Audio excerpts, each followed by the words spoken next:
Entire villages swept away, relief drops by helicopter as rain falls on rescue teams searching for survivors from Wednesday's catastrophic mudslide between Tibet and Nepal. The official death toll now stands at 362, with more than 1,400 missing, many of them foreign nationals, in an area prized as both a tourist destination for mountaineers and a Hindu pilgrimage route. Our coverage begins with regional correspondent Navedita Kamari. Navedita, again, the rescuers looking for survivors under the rain.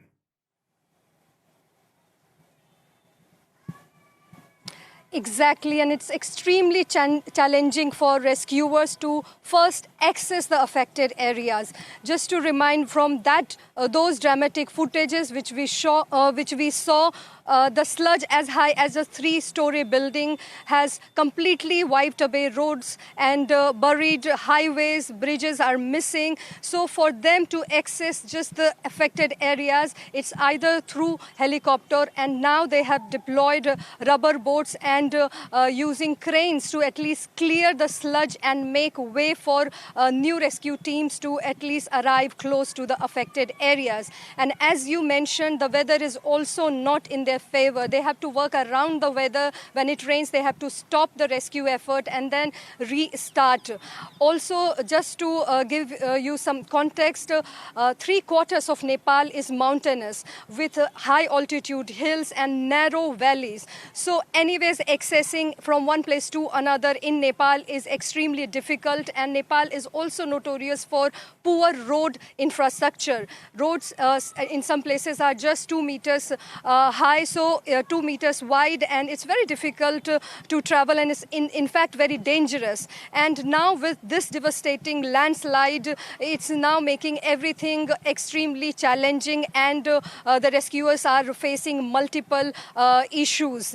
And then there is also the issue of coordination between different teams. They are expecting more teams to join the rescue efforts, and because of the high sludge burying all the roads and infrastructure, they are still looking for any alive people, and they are racing against the clock to see how many people they can save and also evacuate those people who are stranded, spread across different villages in the affected area. So it's extremely difficult and challenging conditions under which the Nepali military is mainly taking the lead in this rescue effort.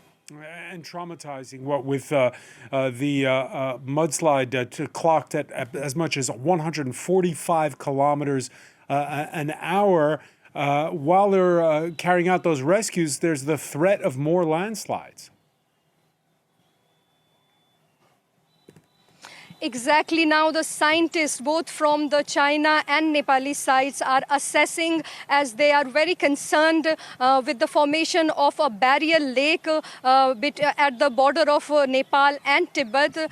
Scientists are warning that there could be a second and even third wave of landslides. So the next couple of days are extremely critical.